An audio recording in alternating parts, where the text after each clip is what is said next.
Assalamualaikum warahmatullahi wabarakatuh. Waalaikumsalam warahmatullahi wabarakatuh. Selamat siang Bapak Ibu. Yang terhormat pada Pak Edi Haryanta selaku Wakil Kepala Sekolah Bagian Kurikulum. Yang saya hormati Bapak Ibu Dewan Guru SMA Negeri 7 Banjarmasin. Terima kasih atas kehadiran Bapak Ibu Dewan Guru SMA Negeri 7 Banjarmasin yang telah meluangkan waktunya pada pertemuan kali ini. Langsung saja yang pertama sambutan dari Bapak Edi Haryanta selaku Wakil Kepala Sekolah Bidang Kurikulum. Kepada Pak Edi dipersilakan.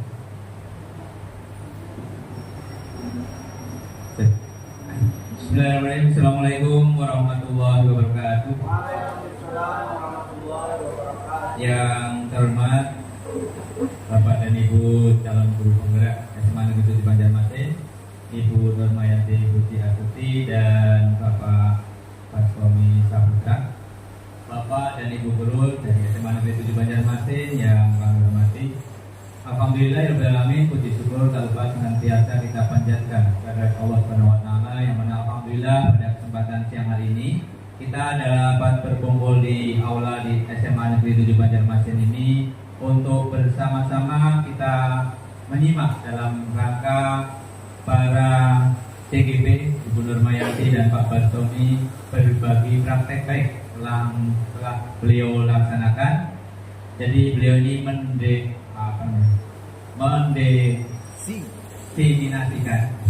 mendesiminasikan apa-apa yang telah beliau kerjakan.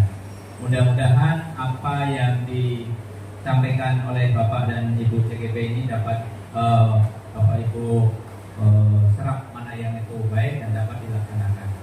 Sebelumnya saya memohonkan maaf dari Bapak Kepala Sekolah tidak bisa hadir di sini karena beliau ada tugas luar sehingga beliau menugaskan saya untuk mendampingi Bapak Ibu sekalian pada acara ini. Bapak Ibu sekalian, pertama Bapak Kepala Sekolah mengucapkan terima kasih dari kedua CGP kita dari SMA 7 Banjarmasin yang telah sampai saat ini masih mengikuti rangkaian program yang diselenggarakan oleh guru penggerak. Ya, pas pada kesempatan saat ini beliau akan menyampaikan tentang berbagai praktek baik, desiminasi budaya positif yang ada di SMA 7 kepada kita semuanya. Dengan harapan apa yang telah beliau lakukan tadi nanti dapat Bapak Ibu pilih kalau itu yang baik, untuk baik ya ini karena sudah teruji. Nanti bisa Bapak Ibu yang lain juga menerapkan di sekolah kita sehingga nanti sekolah kita akan menjadi lebih baik lagi. Oke, terima kasih atas kehadiran dari Bapak Ibu sekalian dalam acara ini. Saya mengucapkan selamat mengikuti kegiatan desiminasi dari Bapak dan Ibu berdua, Bapak Bastomi Saputra dan Ibu Nurmayanti Buti Atuti. Mungkin itu saja sambutan dari saya. Saya akhiri. Assalamualaikum warahmatullahi wabarakatuh. Waalaikumsalam warahmatullahi wabarakatuh. Terima kasih kepada Pak Edi Haryanta. Selanjutnya langsung saja kita akan menyaksikan desiminasi dari Ibu Nurmayanti. Nanti akan dilanjutkan dengan saya sendiri juga habis ini. Tapi yang pertama Ibu Nurma dulu ya Bu. Ya, kepada Ibu Nurma dipersilakan.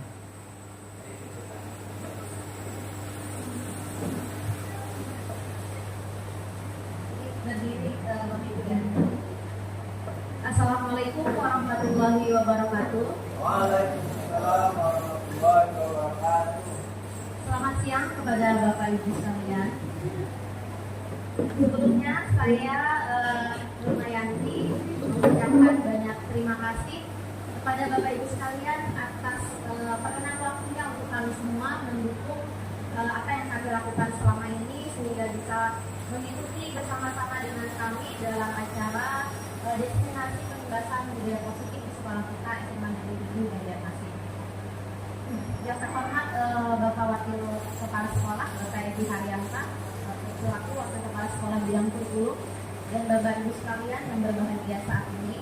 Mohon izin sebelumnya saya di sini berdiri bukan untuk menggurui Bapak Ibu semua atau mengajari Bapak Ibu semua, tapi mohon izin di sini saya hanya ingin melakukan penindasan mengenai budaya positif yang sudah saya pelajari sebagai guru penggerak atau calon guru penggerak di guru penggerak ya, pendidikan guru penggerak.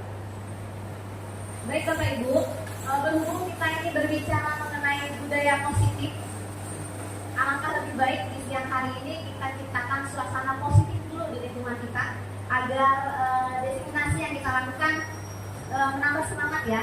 Oke, baik kita speaking sebentar Bapak Ibu ya. Ya speaking tipis-tipis, speaking sederhana. Oke. Lanjut. Nah ini Bapak Ibu, speaking yang akan kita lakukan. Bentar saya ke depan dulu. Cukup simpel. Ini adalah permainan angka 1, 2, 3 atau 1, 2, 3. Nanti Bapak Ibu ikuti petunjuk saya. Ketika saya bilang 1, maka Bapak Ibu angkat tangan kanan ke atas bilang K. Ketika saya bilang 2, maka Bapak Ibu sekalian angkat tangan kiri ke atas bilang 2. Dan ketika saya bilang 3, Bapak Ibu sekalian saling berhadapan, kemudian angkat kedua tangan lalu lebarkan senyumnya agar aura positifnya kembali keluar. Oke, paham Bapak Ibu? Oke. Kita coba sebentar Bapak Ibu ya. Oke. 1, 2, 3. Sekali lagi ya, tadi pemanasan. Sekali lagi. 1. Belum semangat ini. 1, 2, 3.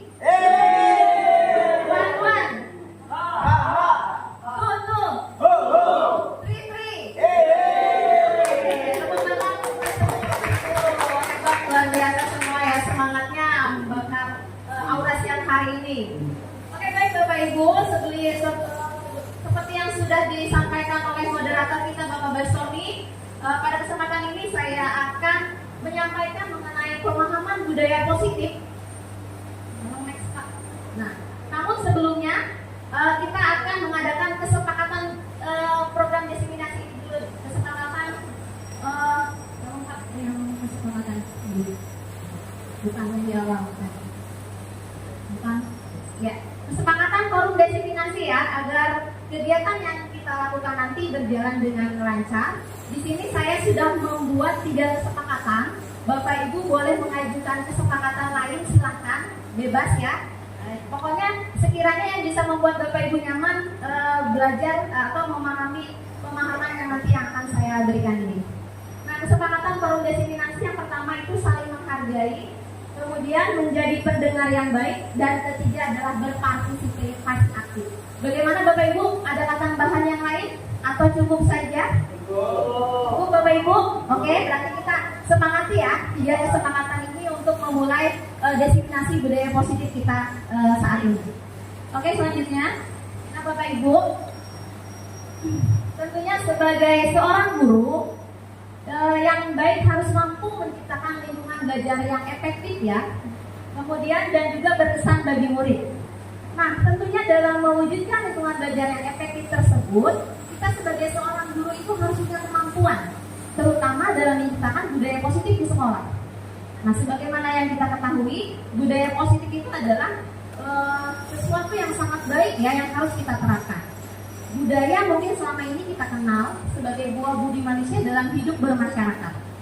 Dan kemudian dalam prosesnya ternyata budaya ini mampu menumbuhkan, kemudian membentuk karakter dan juga tindakan yang dilakukan oleh setiap individu.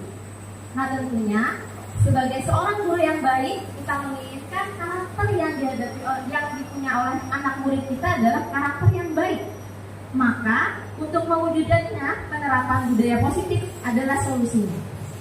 Nah, bagaimana cara mewujudkan budaya positif ini di sekolah? Nah, budaya positif ini terwujud dengan mempelajari konsep inti dari budaya positif itu sendiri. Nah, kemudian apa saja konsep intinya? Konsep intinya di sini ada 6. Yang pertama yaitu disiplin positif. Kemudian yang kedua adalah motivasi perilaku manusia. Yang ketiga adalah keyakinan sekolah atau kelas. Yang keempat adalah kebutuhan dasar manusia. Kelima, posisi kontrol restitusi. Dan keenam adalah segitiga restitusi. Jadi keenam konsep budaya positif ini apabila kita jalankan dengan baik, maka itu akan menumbuhkan budaya positif yang baik di lingkungan sekolah kita. Maka perlu kerjasama dari kita semua, koordinasi dari kita semua, bagaimana sekiranya keenam konsep inti ini bisa terwujud di sekolah kita. Oke. Nah, baik Bapak Ibu, kita akan ke penjelasan yang pertama mengenai disiplin ya, disiplin positif. Namun sebelum ke penjelasan utama, di sini ada pertanyaan pemantik. Nah, Bapak Ibu bisa lihat ke layar. Pertanyaannya adalah, pernahkah Bapak Ibu menemukan siswa di sekolah kita yang melakukan pelanggaran disiplin? Jika pernah, apa tindakan yang dilakukan Bapak Ibu terhadap siswa tersebut dan sudah tepakah tindakan yang dilakukan? Nah, saya minta siapa coba yang mau berikan pengalamannya tentang penemuan siswa kita yang bermasalah. Ada? Silakan Bapak Ibu. Bapak Irwan mungkin? Silakan Bapak Irwan. Tolong Bapak Basnomi mungkin.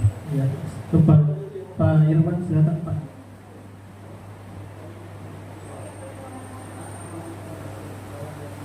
Ini, pernahkah Bapak Irwan menemukan di sekolah kita ada siswa kita yang melanggar?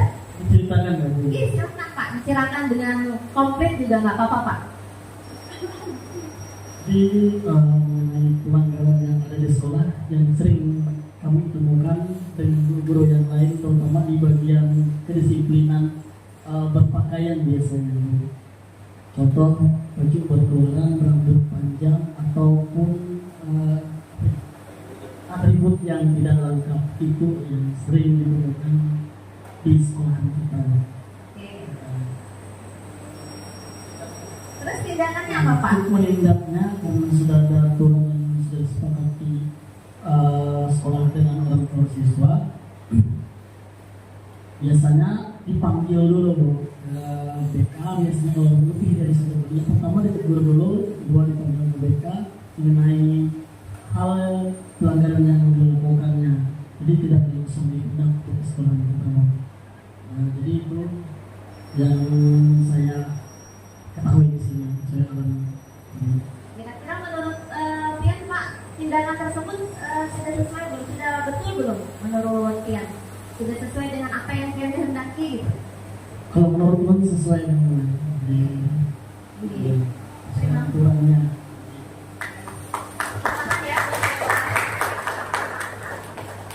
Terima kasih kepada Pak Irwan yang sudah menyampaikan pengalamannya ya terkait penemuan siswa yang melanggar aturan disiplin di sekolah kita. Memang tidak dapat dipungkiri ya, pasti pelanggaran disiplin ini selalu ada ya dan terus ada. Nah Bapak Ibu sekalian, sebagai seorang guru, tentunya memang kita sering menemukan fenomena siswa seperti itu ya. Pelanggaran disiplin sering sekali terjadi dan memang ketika kita lakukan, ketika kita tindakan yang kita lakukan itu bisa bermacam-macam.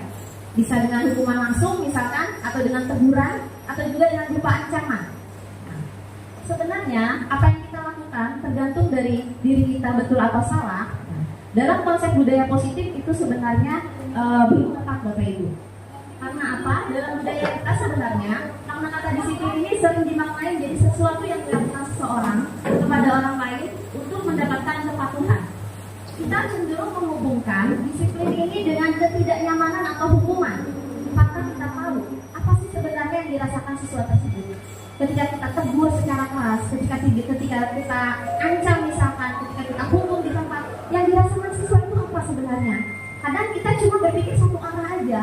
Ya gimana kita gurunya, kita menegakkan aturan kok, masa bodoh dengan siswa. Nah sebenarnya antara disiplin dengan hukuman itu sesuatu yang berbeda.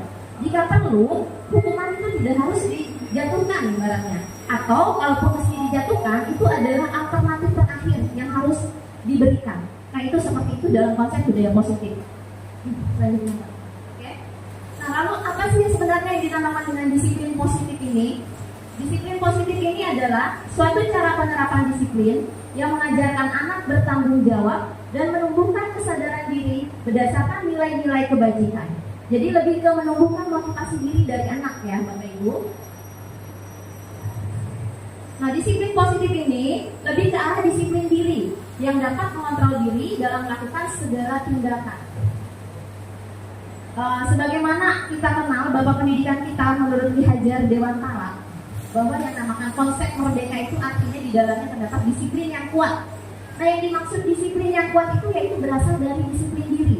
Disiplin diri yang dimunculkan dari motivasi anak itu sendiri, sehingga sifatnya nanti akan kontinu, akan berketerusan. Lain kalau misalkan penindakannya atas dasar kita sendiri. Jadi ketika tidak ada ketika kita tidak ada nih, yang biasa kita menindak tegas anak, tiba-tiba kita tidak ada guru lain yang menindak. Karena anak itu takutnya dengan kita, ketika guru lain yang menindak itu tidak mempan, sehingga konsep disiplinnya tidak bisa diterapkan. Tetapi ketika kita menumbuhkan kesadaran dalam diri anak sendiri, maka dengan sendirinya anak tersebut akan menyadari bahwa memang disiplin itu harus, dan memang itu kewajiban mereka untuk disiplin. Ya, jadi disiplin diri ini dapat membuat murid memahami dan menyadari berdasarkan motivasi internal, bukan akibat paksaan, ujian, ancaman ataupun hukuman. Untuk menerapkan disiplin positif ini harus menjadi gerakan bersama di sekolah kita. Seperti yang saya sampaikan tadi di awal, segala hal yang baik, segala sesuatu yang positif, segala sesuatu yang berhubungan dengan budaya positif ini saya tidak bisa mengerjakannya sendiri atau saya dengan Pak Bastomi saja, tetapi kita semua warga sekolah harus ikut andil besar dalam hal ini. Kita harus berkoordinasi, berkolaborasi bersama dalam menciptakan budaya positif di sekolah kita. Karena dengan demikian, dengan terciptanya budaya positif di sekolah kita, maka tujuan kita untuk menumbuhkan karakter yang baik yang sesuai dengan profil belajar Pancasila pada diri anak murid kita itu akan terwujud dengan mudah. Itu ya bisa saya sampaikan. Kemudian konsep budaya positif yang kedua yaitu mengenai motivasi perilaku manusia. Dalam motivasi perilaku manusia ini, mari saya mengajak Bapak Ibu semua untuk tanya ke diri kita sendiri. Kira-kira bagaimana sih kita berperilaku sehari-hari kita? Kemudian, mengapa kita melakukan segala sesuatu? Dan apakah kita melakukan sesuatu karena adanya dorongan lingkungan atau ada yang lainnya yang mempengaruhi kita melakukan hal tersebut? Nah ini ya, pertanyaan ini sebenarnya cukup sederhana, semuanya bisa menjawab ya. Tentunya dalam menjawab pertanyaan ini butuh kesadaran dari diri kita sendiri. Sebenarnya apa yang sudah kita lakukan dan apa yang akan kita lakukan, ada dorongan dari siapa, itu sebenarnya kita sendiri yang tahu ya untuk hal tersebut. Namun menurut Diana Dawson, motivasi perilaku manusia ini digolongkan menjadi 3. Yang pertama yaitu untuk menghindari ketidaknyamanan atau hukuman. Kadang kita melakukan sesuatu itu karena kita takut dapat hukuman. Misalkan, saya nih berusaha ke sekolah tidak datang terlambat karena saya takut nanti dihukum oleh eksek. Atau saya ini nih tidak nyaman nih dengan rekan yang lainnya. Berarti kan motivasi saya itu bukan dari dalam diri saya sendiri, tapi berasal dari eksternal, dari luar saya. Karena saya takut dengan atasan saya tidak nyaman dengan teman saya. Nah itu motivasi yang datang secara eksternal. Kemudian ada lagi untuk mendapat imbalan atau penghargaan. Ini tingkatan motivasi setingkat lebih atas dari posisi yang pertama tadi ya. Kalau posisi yang pertama tadi adalah motivasi yang dimiliki manusia tingkatannya paling rendah. Kalau yang kedua ini satu tingkat di atasnya. Nah untuk mendapat imbalan atau penghargaan. Kadang kita melakukan sesuatu tuh nih karena ada ini hadiahnya atau penghargaan. Nah hal ini kalau dibiarkan apa yang terjadi? Suatu ketika kalau kita misalkan ada suatu kegiatan tidak ada hadiahnya lagi, tidak ada imbalan, tidak akan berlangsung apa tindakan kita itu ke depannya. Jadi akan terhenti begitu saja karena tidak ada imbalan yang kita dapatkan dari dari tindakan yang kita lakukan. Kemudian selanjutnya untuk menjadi orang yang mereka inginkan dan menghargai diri sendiri dengan nilai yang mereka percaya. Nah ini motivasi yang positif yang akan mampu memunculkan disiplin positif. Karena motivasi ini datang secara intrinsik dari dalam diri kita sendiri, sehingga menumbuhkan kesadaran dan keyakinan tentang nilai-nilai yang kita percayai.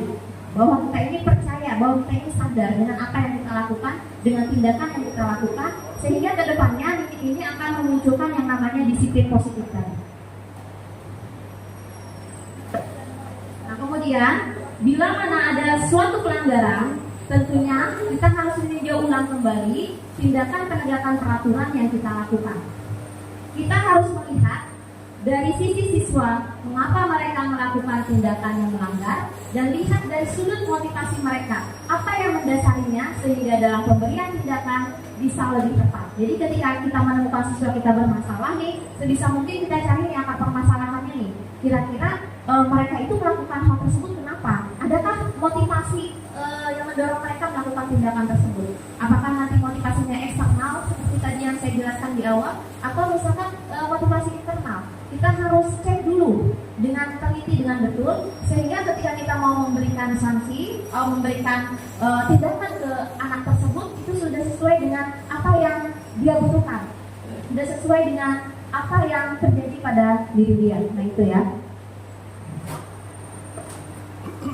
Kemudian selanjutnya motivasi ini harus motivasi terutama yang intrinsik tadi harus kita betul-betul timbulkan dalam anak didik kita, sehingga nanti anak didik kita akan terbiasa dengan sikap yang penuh tanggung jawab, dengan sikap yang penuh kesadaran untuk menjalankan segala sesuatu. Nah, kemudian pemberian tindakan terhadap suatu pelanggaran pada umumnya kita tahu itu berbentuk hukuman atau konsekuensi. Namun, jika kita berbicara konteks disiplin positif, maka kita akan mengenal yang namanya restitusi. Ya, jadi bukan cuma hukuman, kemudian konsekuensi biasanya kita kenal, ada juga istilah lainnya yaitu restitusi.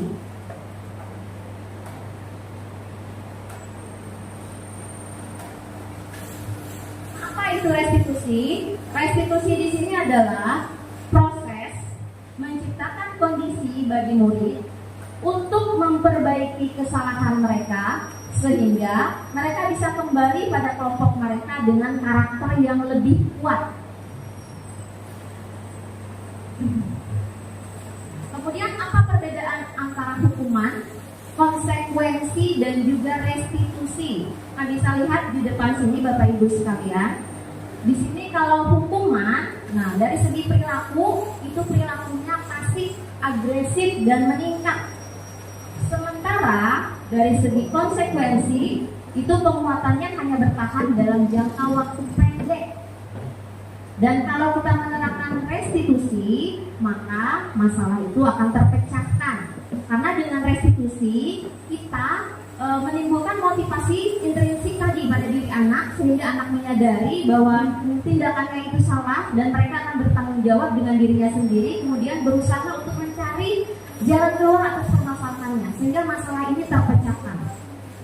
Kemudian yang kedua, kalau hukuman, sistem tidak akan berjalan bila murid tidak takut. Pernah nggak Bapak Ibu menemui murid yang tidak takut sama sekali dengan kita? Kita kerasi atau apapun, cuek aja, tidak peduli sama sekali. Nah, kadang kita menemukan murid yang seperti itu. Itu kalau kita memperlakukan namanya hukuman. Jadi nggak merata, takutnya itu nggak merata.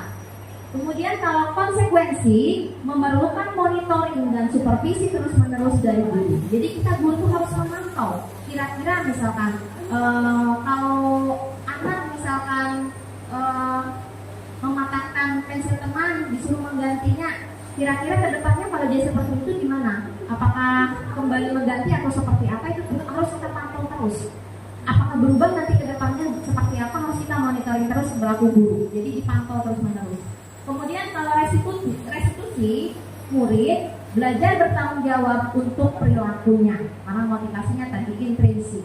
Kemudian kalau hukuman berlaku hanya pada sebuah institusi, tidak berlanjut di kehidupan nyata.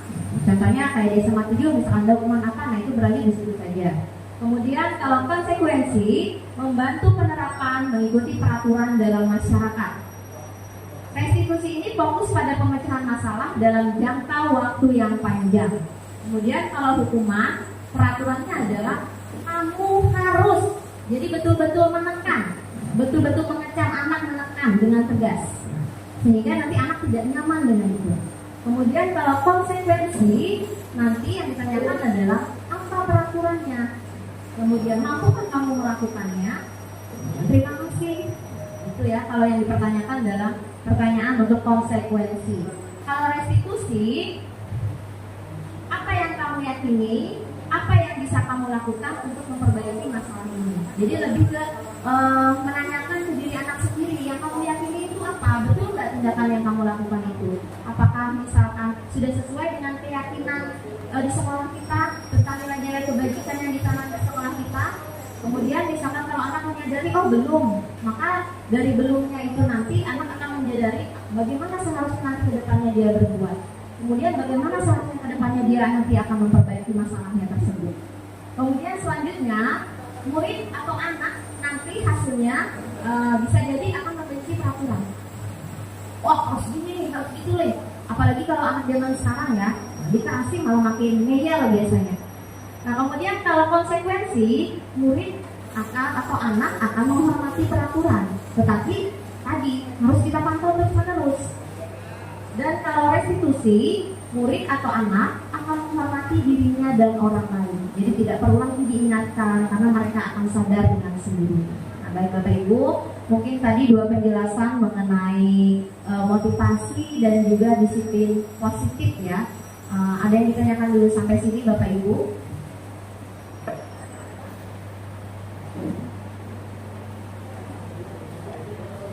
Baik Bapak Ibu, mungkin ada yang mau ditanyakan dulu berkaitan dengan 2 materi yang sudah disampaikan oleh Ibu Nurmayanti tadi. Silakan Bu. Assalamualaikum warahmatullahi wabarakatuh. Waalaikumsalam warahmatullahi wabarakatuh. Perkenalkan, nama saya Citra Oktavian Emiliana. Di sini saya ingin bertanya mengenai tentang restitusi. Tadi Ibu sudah menjelaskan mengenai kelebihan restitusi. Nah, yang bertanyakan kira-kira kelemahan dari restitusi sendiri itu apa?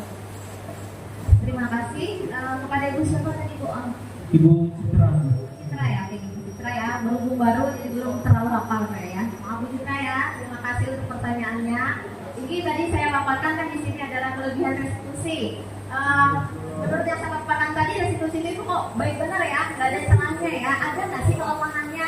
Nah sebenarnya untuk restitusi ini kadang kita terapkan ini hanya untuk permasalahan yang kita hadapi yang ringan-ringan saja, atau yang ketika penindakan di kelas atau ketika penindakan anak di sekolah. Tapi ketika berhubungan dengan permasalahan berat atau yang melibatkan hak yang berwajib, nah restitusi ini kemungkinan ya akan susah juga, kemudian akan dilakukan juga secara berulang. Jadi tidak selesai di satu kali aja, tetapi terus akan berulang terus restitusinya. Nah itu mungkin kelemahannya ya. Jadi tidak tetap langsung gitu, nah tergantung permasalahan yang dihadapi.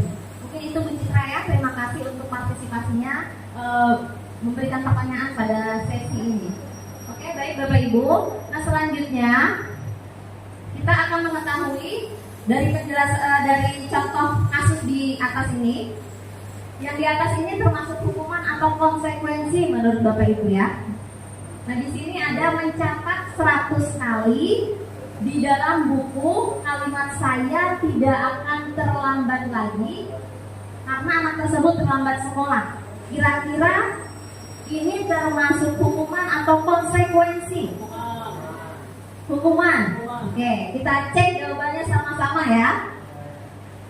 Oke, jawabannya konsekuensi ternyata. Kenapa kira-kira ada yang mau nggak bisa dijawab konsekuensi dari penjelasan saya tadi?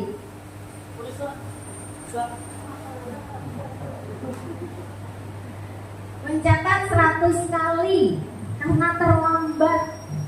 Menurut kita mungkin sebagian besar dari kita itu berpikir itu hukuman nih buat anak tersebut ya, mencatat 100 kali. Tetapi karena di peraturan kita tahu bahwa sudah ada tata tertib yang diberlakukan, dan kalau yang terlambat itu memang ada yang namanya konsekuensi, bukan hukuman, dan itu termasuk jenis konsekuensi yang didapatkan oleh anak tersebut. Kalau hukuman biasanya tindakannya secara lugas, tegas, dan biasanya langsung menyakiti anak ya. Kalau ini tidak, anak menyadari bahwa memang dia terlambat dan memang hukuman itu memang harus berlaku untuk dia. Nah itu. Kemudian selanjutnya ada lagi nih Bapak Ibu. Nah kira-kira ini hukuman atau konsekuensi berjemur di lapangan basket? Apa? Hukuman. Kira-kira betul tidak hukuman? Nah, kita cek ya jawabannya, berjemur jam 12 siang karena berkelahi. Wah ini fatal ya, berkelahi dengan teman. Betul, 100 buat kita semua. Berarti ini adalah suatu jenis hukuman, betul. Kenapa coba bisa disebut hukuman?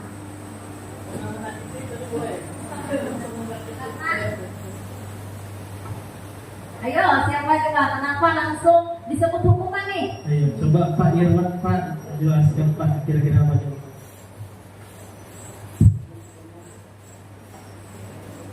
Karena sifatnya langsung menyakiti, menindak ya langsung kepada siswa. Jadi dimarahi cuma itu masuk ke kategori hukuman. Baik, 100 buat Pak Irwan. Terima kasih. Tepuk tangan buat Pak Irwan. Ini Pak Irwan paling aktif untuk sesi ini ya. Terima kasih Pak Irwan untuk partisipasinya. Doakan sehat terus Pak Irwan ya. Betul Pak Irwan ya. Yang tadi itu adalah hukuman karena memang menyakiti anak. Disuruh berjemur kira-kira. Menyakiti ya, itu ke fisik ya. Nah itu ke fisik itu akan menyakiti anak. Maka itu tadi dikategorikan sebagai hukuman.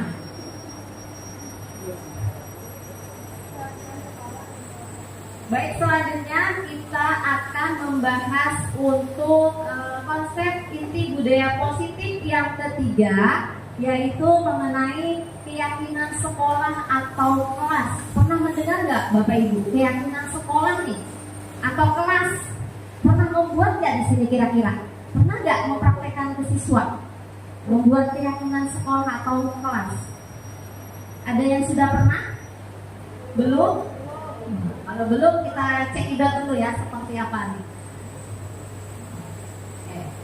Nah ini pertanyaan pemantik ternyata. Mengapa keyakinan kelas bukan peraturan kelas saja? Kalau kita kan sering dengar peraturan ya. Di kelas itu peraturan nih, peraturannya seperti ini nih, harus begini nih. Kenapa sih? Enggak peraturan saja kok malah keyakinan kelas? Ada yang bisa menjawab kira-kira kenapa? Ini mungkin bapak-bapak yang di depannya mau bersuara. Ayo Bapak Ibu, Ayo, siapa Bapak, yang Ibu. mau coba untuk menjawab pertanyaan dari Ibu Irwan? Kenapa sih nggak peraturan saja kok keyakinan? Harus yakin. Ayo Bapak Ibu biar diskusinya lebih semangat kita. Ya, coba Ibu Isa ya, Bu. Terima kasih Ibu Nurma. Kalau menurut ulun keyakinan kelas itu lebih kepada bagaimana guru bekerja sama dengan siswa untuk terlibat dalam melibatkan peraturan di kelas, kayak kesepakatan kelas Bu. Jadi kayak bersama-sama dalam membentuk peraturan antara guru, mengajar dan siswanya itu sendiri untuk keyakinan kelas. Jadi berbeda dengan peraturan kelas seperti itu Bu. Terima kasih Bu Nisa Pak atas Irwan lagi, Bu. partisipasinya. Oke Pak Irwan lagi kan? Luar biasa memang Pak Irwan ini ya. Ayo bagaimana Pak Irwan, menurut Pak Irwan kenapa sih nggak peraturan saja?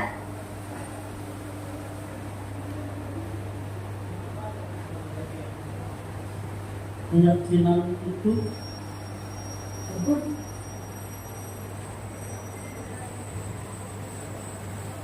Atau sebelahnya Bapak kami?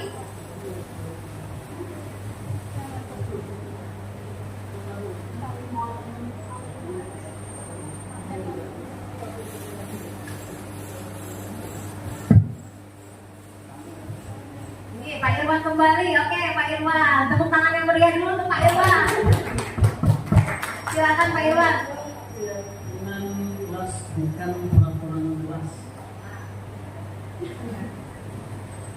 Mungkinlah keyakinan itu lebih dalam. Kalau peraturan itu emang harus diatur dan sudah tertata. Kalau keyakinan itu bisa aja di luar daripada peraturan. Itu saja. Terima kasih. Luar biasa Pak Irwan jawabannya ya. Keyakinan itu memang sesuatu yang mendalam yang kita rasakan.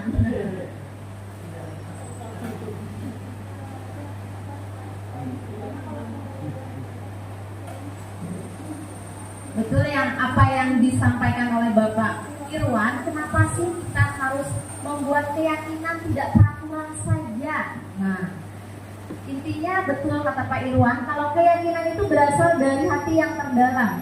Dalam membuat keyakinan, itunya tentunya kita sebagai orang yang membuatnya menyadari bahwa ini benar-benar nilai yang kita yakini. Kalau sudah diyakini, maka harus dilakukan, harus kita percayai dan harus kita lakukan. Nah, sehingga dibandingkan dengan peraturan yang sifatnya mungkin agak memaksa, agak keras dan itu bersifat satu arah, biasanya kalau peraturan ini kan di kelas yang diberlakukan oleh guru saja yang membuat. Nanti jangan ini, jangan itu, harus ini, harus itu. Berbeda dengan keyakinan kelas. Keyakinan kelas ini nanti akan dibentuk dalam bentuk kesepakatan kelas. Nah, ini adalah hasil kolaborasi antara murid dengan guru. Jadi nanti bukan guru saja yang membuat peraturan di kelas tersebut, tetapi murid juga nanti memberikan menyumbangkan idenya. Apa sih yang harus dilakukan di kelas mereka? Apa sih yang membuat pembelajaran ke depannya nanti berjalan dengan baik? Apa yang sekiranya membuat proses pembelajaran nanti berjalan sama-sama enak antara guru yang mengajar dengan murid yang mengajar.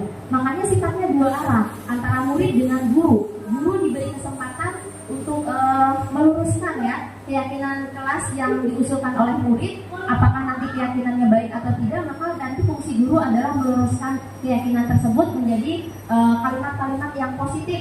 Contohnya misalkan dalam membuat keyakinan kelas, kita tidak boleh dengan kata jangan. Misalkan bikin keyakinan kelas, jangan mengganggu teman, jangan beribut, jangan berisik. Nah, fungsi guru nanti di situ mengarahkan siswa agar kalimat jangan itu nanti mengarahnya ke positif. Jangan mengganggu teman, jangan berkelahi dan jangan lain. Bisa kita arahkan ke kalimat kebajikan yang lebih baik. Contohnya harus saling menghargai, saling menghormati. Nah, tentunya dalam saling menghargai dan saling menghormati di dalamnya sudah terkandung hal-hal tersebut. Kemudian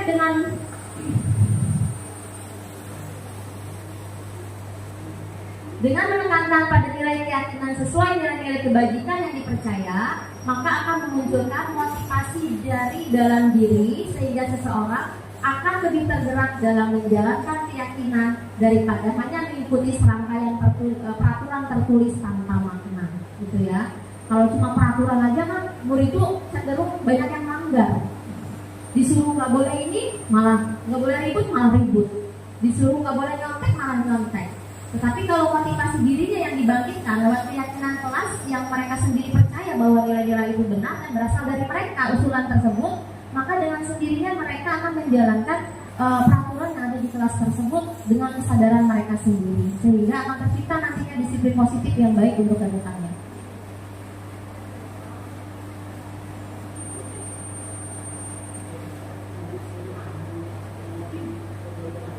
Berikut ini ada beberapa keyakinan sekolah atau kelas ya, peraturannya lebih ke tata cara ya dalam pembuatannya atau seperti apa sih keyakinan kelas yang harus dibuat ini. Yang pertama, keyakinan sekolah atau kelas itu sifatnya lebih abstrak. Kemudian daripada peraturan yang lebih rinci atau konkret, biasanya peraturan itu lebih rinci ya, tidak boleh ini, tidak boleh itu, karena ini, karena itu dan lain sebagainya. Kalau peraturan kelas itu, keyakinan kelas itu abstrak saja sesuai nilai-nilai kebajikan. Contohnya saling menghormati, saling menghargai. Jadi kata-katanya itu nggak terlalu panjang lebar dan berbelit-belit. Kemudian keyakinan kelas berupa pernyataan-pernyataan universal, tadi yang mengandung nilai-nilai kebajikan. Jadi secara universal, contohnya tadi kayak saling menghormati, saling menghargai, dan itu nilai-nilai kebajikan universal.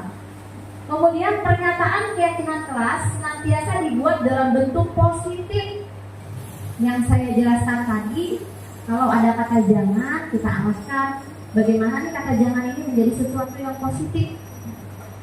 Jangan berkelahi, jangan mencolek punya teman. Ibaratnya seperti itu, nanti diarahkan harus saling menghormati, harus saling menghargai dan lain sebagainya.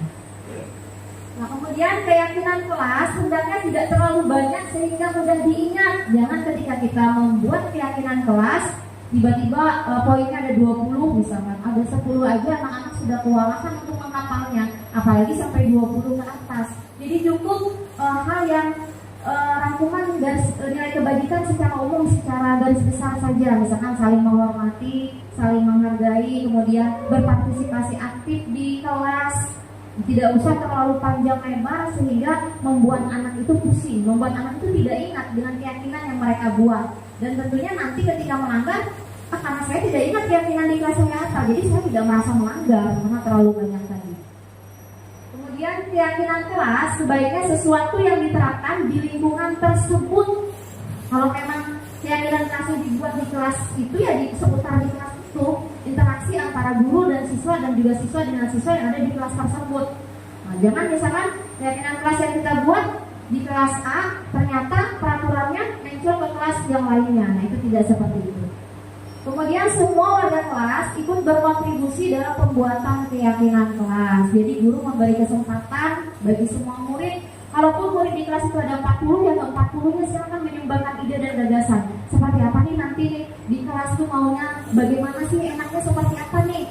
Kalau anak-anak kan pastinya maunya yang nyaman-nyaman bagi mereka ya. Bu boleh tidur ya, Bu boleh makan, Bu boleh ini, boleh itu. Bu boleh ya jalan nanti tiba-tiba kami makan.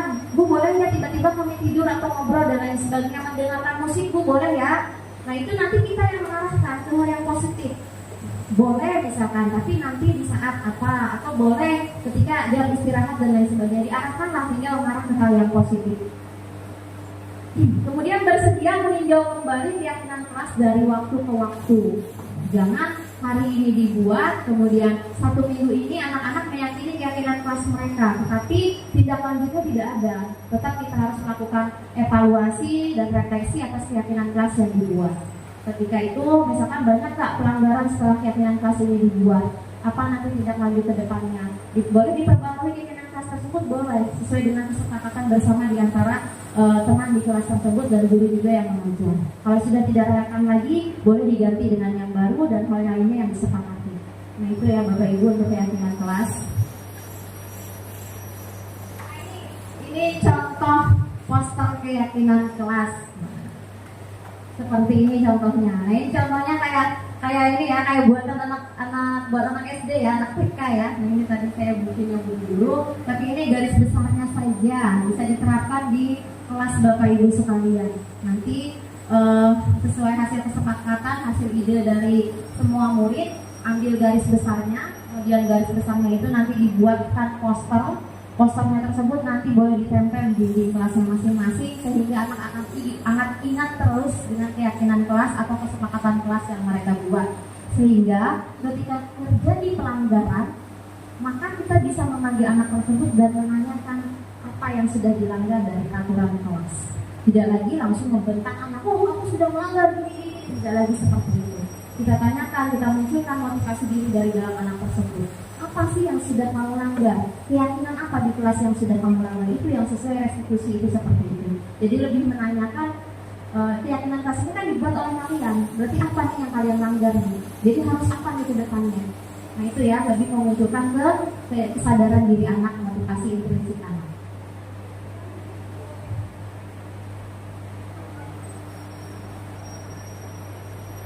Baik Bapak Ibu, selanjutnya nanti akan saya jelaskan tentang konsep inti budaya positif yang keempat ya Pak Basemi ya, tentang kebutuhan dasar manusia. Cuma kayaknya sudah pada mulai ngantuk ya Bapak Ibu ya.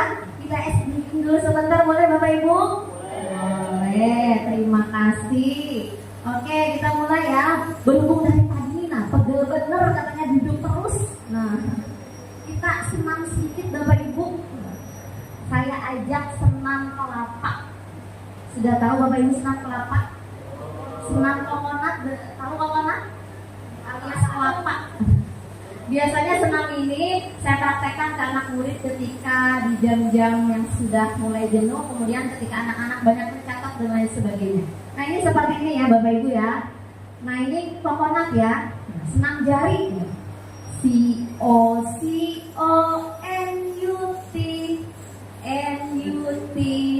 COCONUT. Bisa Bapak Ibu? Nah, nanti kalau sudah selesai yang jari baru yang pinggang. Yang pinggang seperti itu.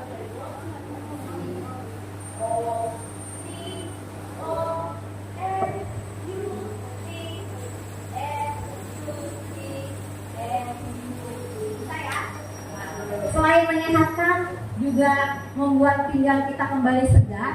Senam ini juga bagus untuk membangkitkan kembali konsentrasi. Nanti kalau yang nggak konsentrasi bisa berubah loh, N-nya jadi U. Kita Kita coba ya. Ya, mungkin Bapak Ibunya bisa berdiri dulu ya, Bu ya. Ya, Berdiri dulu, Bapak dikasih Ibu. jarak dulu supaya bisa senang.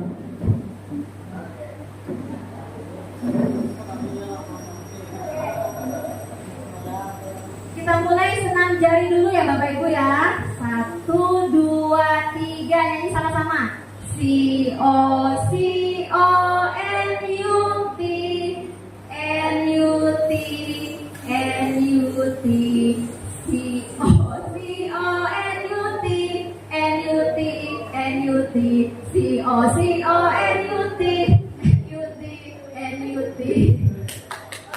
Oke, tepuk tangan untuk Bapak Ibu Pinggangnya semua. boleh, pinggangnya sekali lagi pinggangnya ya. Nah, 1, 2, 3 kita mulai. Ke kanan dulu.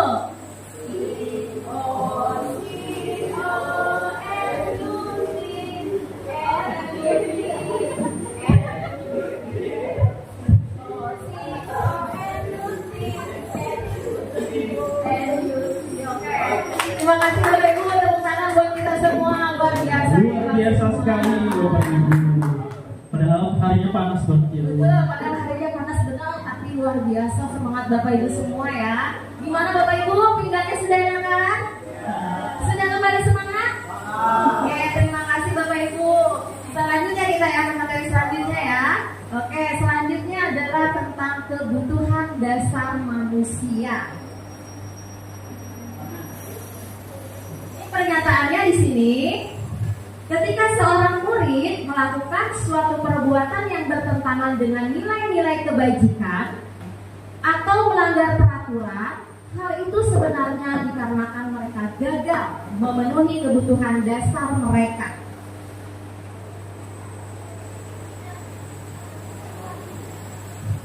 Nah, baik Bapak Ibu, saya akan mengajak Bapak Ibu untuk menonton video seputar kebutuhan dasar itu terdiri dari apa saja dan seperti apa saja.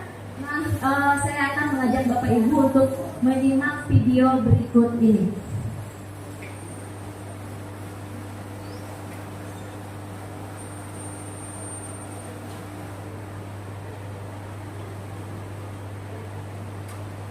Bentar Bapak Ibu ya.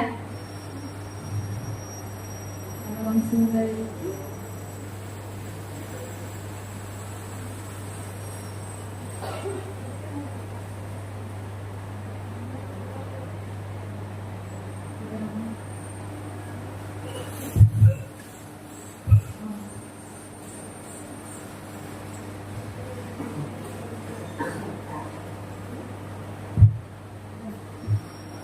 ada.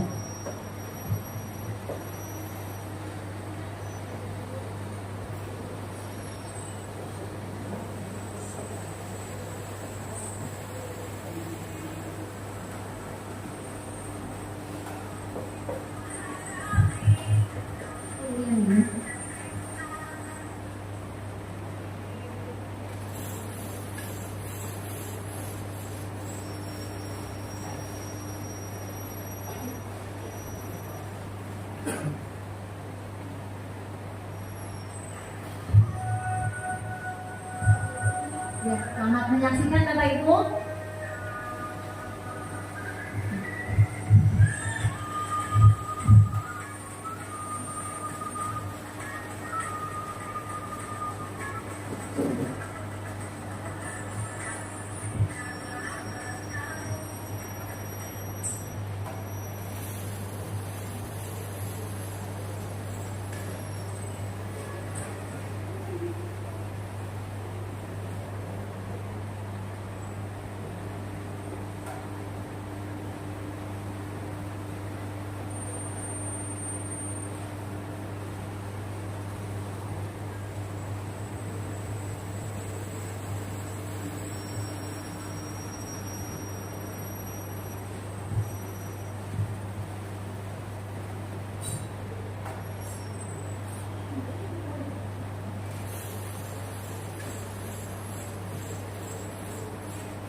Bentar Bapak Ibu ya, ada kendala teknis sedikit.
Oke, baik Bapak Ibu, itu tadi video singkat ya tentang 5 kebutuhan dasar manusia.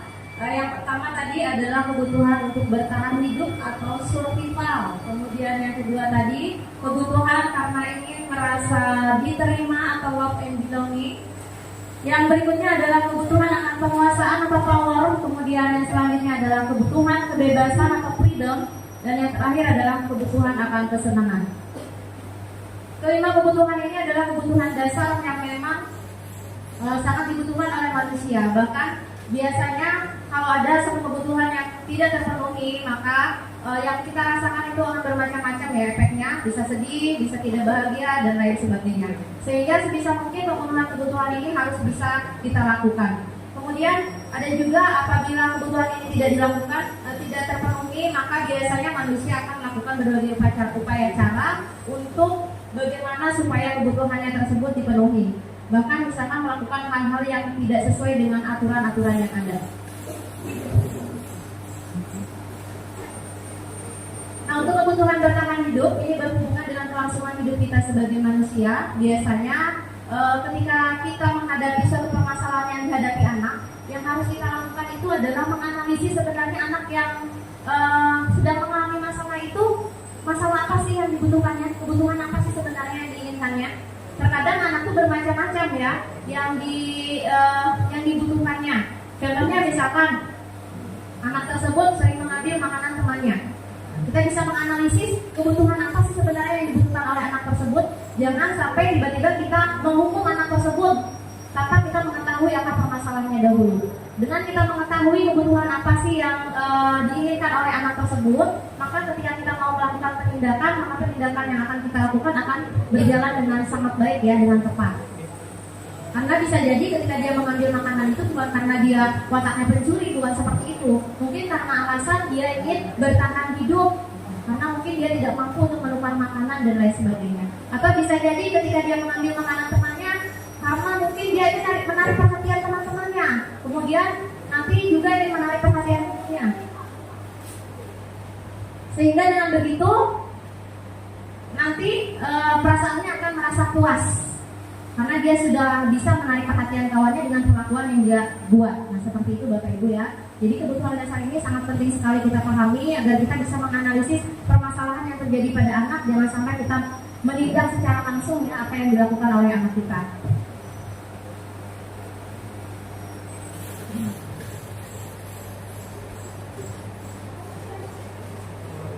William Glasser menyatakan bahwa kapasitas untuk berubah ada dalam diri kita sebenarnya.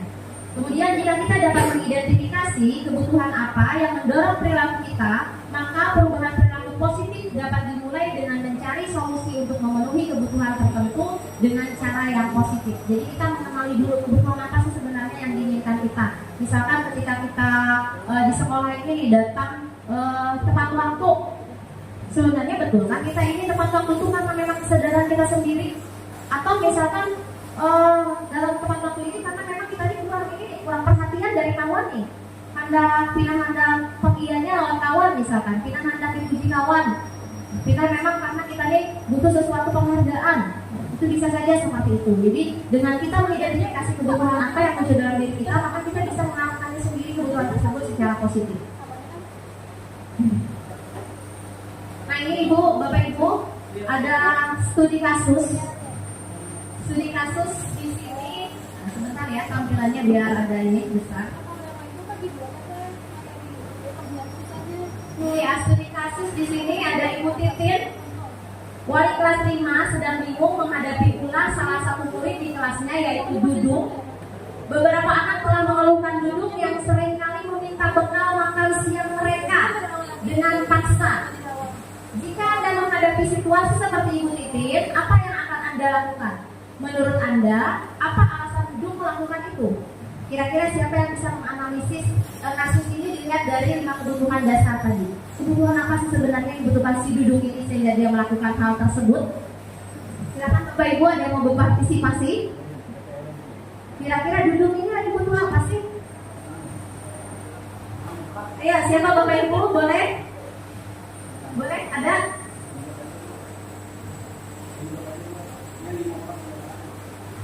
Nanti jangan dibuka nih, belum ada suaranya. Silakan ya. Ya. Kira-kira kebutuhan apa nih yang dibutuhkan Dudung nih? Setiap makan siang bekal kawannya diambil katanya.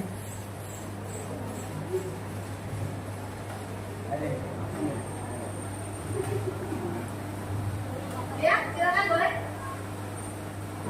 Boleh dicoba atau yang tengah?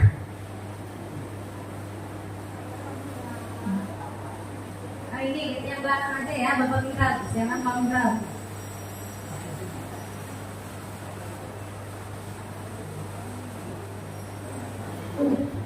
Terima kasih Bu atas kesempatan yang diberikan. Sepertinya Dudung mengalami, menurut analisa saya mengalami 2 situasi yang berpotensi menyebabkan Dudung berperilaku seperti itu. Pertama, bisa jadi Dudung tidak diberi uang saku misalnya ya, atau kemudian dia tidak memiliki bekal sehingga dia memilih untuk meminta bahkan merampas bekal temannya. Ya, dan itu akhirnya mengganggu temannya. Itu potensi pertama. Yang kedua, bisa jadi seperti duduk kurang kasih sayang Bu. Jadi dia mengambil makanan temannya itu untuk mencari-cari perhatian temannya, sehingga ketika dia mengambil, temannya berfokus kepada dirinya seperti itu. Terima kasih Bu. Terima kasih ya untuk Bapak Ustadz Mihrat atas penjelasannya mengenai kasus tadi ya, analisis yang luar biasa dari Ustadz Mihrat. Memang dilihat dari kasus duduk di sini bisa beberapa kemungkinan ya, kebutuhan yang muncul yang dirasakan duduk. Bisa mungkin saja karena dia butuh perhatian. Kemudian bisa juga karena memang dia ini memang gak punya makanan untuk bertahan hidup, atau bisa juga kebutuhan yang lain pun muncul. Contohnya karena bosan misalkan diberikan bekal yang itu aja sama orang tuanya, sehingga akhirnya dia ingin kebebasan bakal yang lain.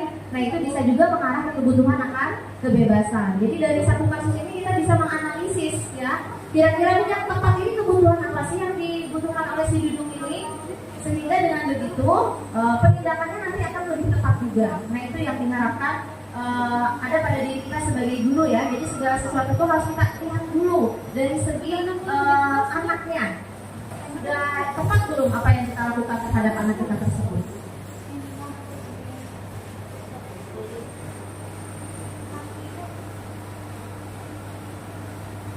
Ini ya, tadi jawabannya sudah disampaikan oleh Bapak Mihrat tadi. Bisa akan kebutuhan spiritual atau kebutuhan akan kebebasan, dan juga bisa juga karena kebutuhan yang lainnya. Oke.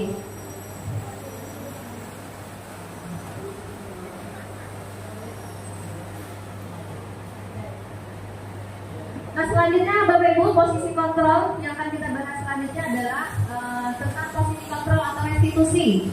Posisi kontrol atau restitusi ini terdiri dari 5. Yang pertama adalah penghukum, kemudian adalah pembuat merasa bersalah, yang ketiga adalah teman, yang keempat adalah pemantau, yang kelima adalah manajer. Nah kita posisikan diri kita ini di 5 posisi kontrol kita sebagai guru ini di posisi yang mana Bapak Ibu? Nah kita cek ya, ciri-cirinya seperti apa sih posisi kontrol penghukum ini?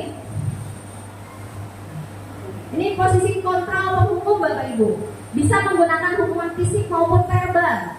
Fisik misalkan dengan menampar atau dengan dan lain sebagainya. Kemudian bisa juga dengan verbal atau kata-kata yang sangat menyakitkan anak, misalkan seperti itu. Kemudian guru seperti ini percaya bahwa hanya ada satu cara agar anak itu nurut. Caranya itu ya cara dia, tidak ada cara yang lain, tidak mau mendengarkan anak.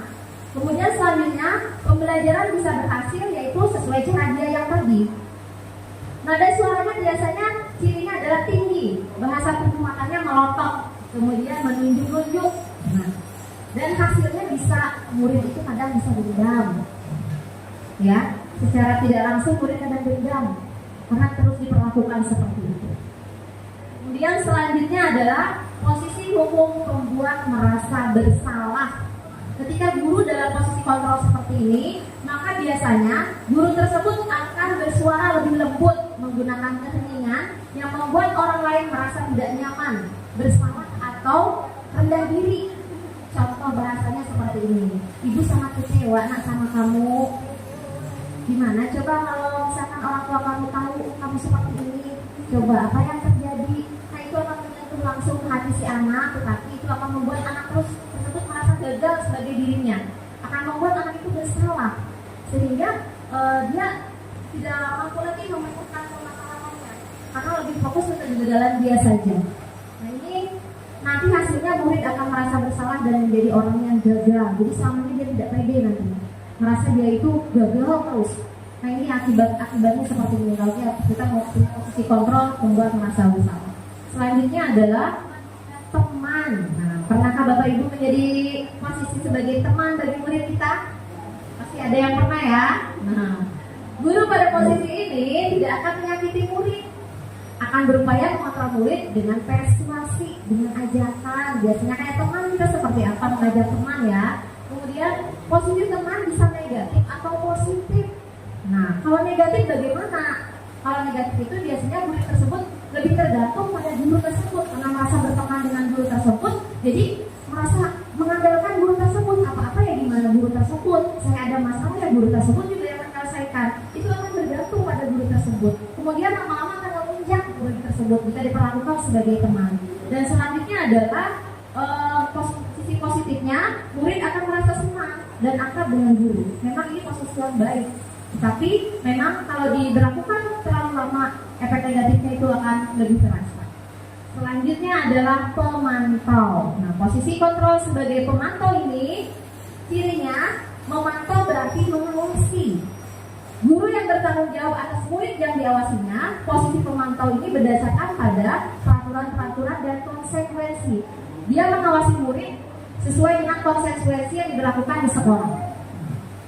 Nada suaranya biasanya datar, bahasa tubuhnya formal, peraturannya apa. Nanti kalau ada murid yang bersalah, dia pasti tanya, kamu tahu peraturan di sekolah ini apa? Kemudian, apa tadi yang kamu lakukan? Kamu tahu sanksinya apa? Konsekuensinya apa? Nah, biasa ucapan itu diucapkan oleh seorang pemantau, posisi guru dalam posisi pemantau. Hasilnya, murid akan lebih memahami konsekuensi yang dijalankan karena telah melanggar peraturan sekolah. Namun, ini harus terus dipantau terus oleh guru. Jadi harus ada pemantauan terus berlanjut sama guru. Tidak boleh dilepas, karena ketika satu kali lepas misalkan pemantauannya, maka yang terjadi adalah hal yang tidak diinginkan tentunya. Yang selanjutnya adalah posisi sebagai manajer. Nah, posisi sebagai manajer ini adalah posisi yang sesuai dengan restitusi. Kenapa sesuai dengan restitusi? Karena di sini cirinya guru berbuat sesuatu bersama murid. Jadi mempersilahkan murid mempertanggungjawabkan perilakunya, mendukung murid agar dapat menemukan solusi atas permasalahannya. Kemudian guru memiliki keterampilan sebagai teman atau pemantau. Jadi di posisi manajer ini guru bisa berperan menjadi dua.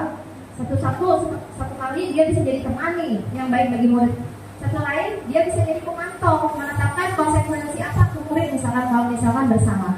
Nah, bila sebagai teman, guru akan bersikap tulus menempatkan diri sebagai teman. Bila sebagai pemantau, guru melihat apa konsekuensi dan peraturannya. Bila sebagai manajer nanti, guru akan mengembalikan tanggung jawab kepada murid untuk memecahkan permasalahannya dengan bimbingan guru. Ini adalah metode posisi kontrol yang diharapkan dalam disiplin positif. Posisi kita sebagai guru yang ideal adalah sebagai manajer. Mudah-mudahan kita semua bisa ya suatu saat seperti posisi ini. Oke, baik Bapak Ibu, selanjutnya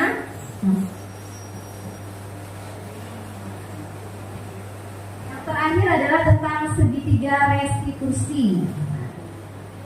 Jadi segitiga restitusi ini adalah suatu proses dialog yang dijalankan guru atau orang tua agar dapat menghasilkan murid yang mandiri dan bertanggung jawab. Jadi ketika kita dihadapkan pada permasalahan yang dialami oleh murid, misalkan kita menemukan murid kita melanggar aturan, nah kita bisa menerapkan penindakannya dengan menggunakan metode segitiga restitusi ini. Nah, penindakan segitiga restitusi ini terdiri dari 3.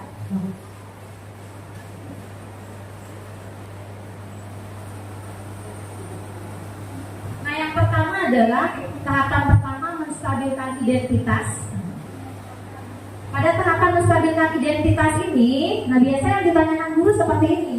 Setiap orang pasti pernah melakukan kesalahan. Jadi menstabilkan identitas murid yang tadinya salah. Jadi istilah kitanya tuh dibaiki gitu nah. Kemudian kamu bukan satu-satunya yang pernah melakukan itu. Kemudian tahapan yang kedua adalah validasi tindakan yang salah. Yang ditanyakan guru dalam tahap ini adalah kamu tentu punya alasan untuk melakukan itu. Jadi tidak langsung menyalahkan murid. Kemudian adakah cara yang lebih efektif untuk mendapatkan apa yang kamu butuhkan? Misalkan kan tadi gurunya butuh kasih sayang atau butuh kebebasan. Ada nggak cara lain menurut kamu untuk memenuhi kebutuhan kamu? Kemudian yang terakhir adalah menanyakan keyakinan. Nah, ini keyakinan kelas apa yang telah kita sepakati. Kemudian kamu ingin menjadi orang yang seperti apa? Lebih ditanyakan lagi ke keyakinan kelas yang dia buat. Sehingga dia menyadari dengan sendirinya akan tumbuh kesadaran dalam dirinya dan akan bertanggung jawab sesuai dengan kesadaran yang dia miliki. Nah, ini ya, untuk contoh kasus penerapan segitiga restitusi pernah saya praktekkan kemarin di kelas. Bahwa ini terjadi pada murid saya namanya Gina. Gina ini orangnya pintar, sering mencatat, rajin. Ternyata teman sekelasnya ada yang mau meminjam terus-menerus catatannya. Nah, Gina ini satu ketika dia lagi kurang mood mungkin, sehingga marah ketika temannya meminjam karena memang sudah sering temannya meminjam dan kalau mau mengembalikan itu susah. Sehingga ketika kejadian tersebut si Gina ini marah dan spontan mengambil pensil temannya lalu mematahkannya. Nah, dengan tiba-tiba Gina ini justru yang mendatangi saya sebagai wali kelas. Nah, prakteknya seperti ini Bapak Ibu. Silakan.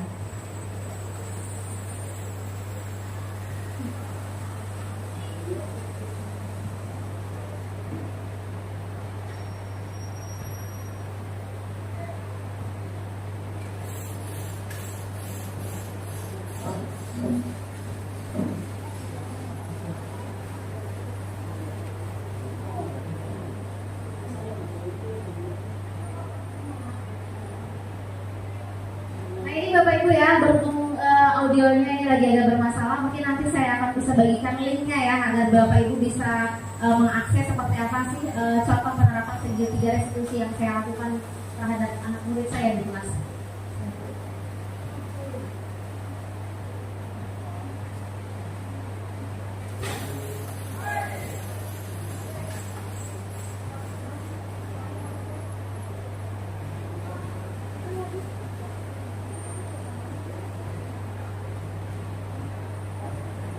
Ini Bapak Ibu dengan berakhirnya video tadi mungkin penjelasan dari saya cukup sekian. Terima kasih Bapak Ibu sudah dengan antusias ya mengikuti sesi diseminasi kali ini. Semoga apa yang saya berikan menjadi tambahan ilmu buat kita semua. Akhir kata, wassalamualaikum warahmatullahi wabarakatuh. Saya kembalikan ke moderator. Terima kasih. Terima kasih kepada Ibu Numa yang telah berbagi praktik baik yang berdiseminasi berkaitan dengan disiplin positif tadi. Sangat luar biasa sekali pemaparannya. Tepuk tangan dulu Ibu Numa. Ya.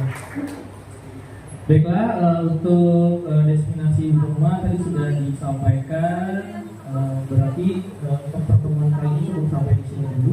Nanti akan dilanjutkan ke sesi berikutnya ya dengan saya sendiri. Oke, saya tutup dulu pertemuan hari ini. Wassalamualaikum warahmatullahi wabarakatuh. Assalamualaikum.